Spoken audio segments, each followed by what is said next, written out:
வணக்கம், டாக்டர் ருத்ரா.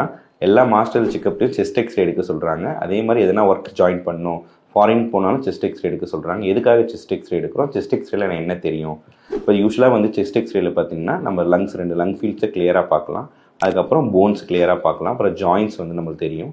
அதே மாதிரி ஹார்ட்டோட ஷேடோ நம்மளுக்கு தெரியும். இப்போ யூஸ்வலாக எதுக்காக இப்போ நம்ம ஃபாரினுக்கு போகிறோம், நம்ம எதனா ஒர்க்கில் ஜாயின் பண்ண போகிறோம், அப்போ நம்ம செஸ்ட் எக்ஸ்ரே எடுக்க சொல்கிறாங்கன்னா நம்மளுக்கு ப்ரீவியஸ் ஹிஸ்ட்ரி எதுனா நம்மளுக்கு டிபி இருக்கா, நம்ம ஃபேமிலியில் யாருனா இருந்து நம்மளுக்கு எதனா ஸ்ப்ரெட் ஆயிருக்கான்னு பார்க்கறதுக்காகவும், நம்மளுக்கு எதனா நிமோனியா அந்த மாதிரி எதனா இருக்கா அதை தெரிஞ்சுக்கிறதுக்காகவும், அதே மாதிரி நம்மளுக்கு எதனா ஓல்டு ஃப்ராக்சர் எதனா நம்மளுக்கு செஸ்ட்டில் இருந்தால் நம்மளுக்கு அது செஸ்ட் எக்ஸ்ரே நம்ம பார்க்க முடியும். செஸ்ட் எக்ஸ்ரே எடுத்துக்கிறது தப்பு கிடையாது. எதுக்காகனா ஒரு பேசிக்கான ஒரு டெஸ்ட் செஸ்ட் எக்ஸ்ரே. அதில் நம்மளோட ஹார்ட் ஷேடோ எதனா என்லார்ஜாக தெரியுதா, அதுக்கப்புறம் நம்ம லங்ஸில் எதனா ப்ராப்ளம் இருக்கான்னு சொல்லிட்டு நம்ம பேசிக்காக தெரிஞ்சுக்கிறதுக்கு செஸ்ட் எக்ஸ்ரே எடுக்கிறது தப்பே கிடையாது.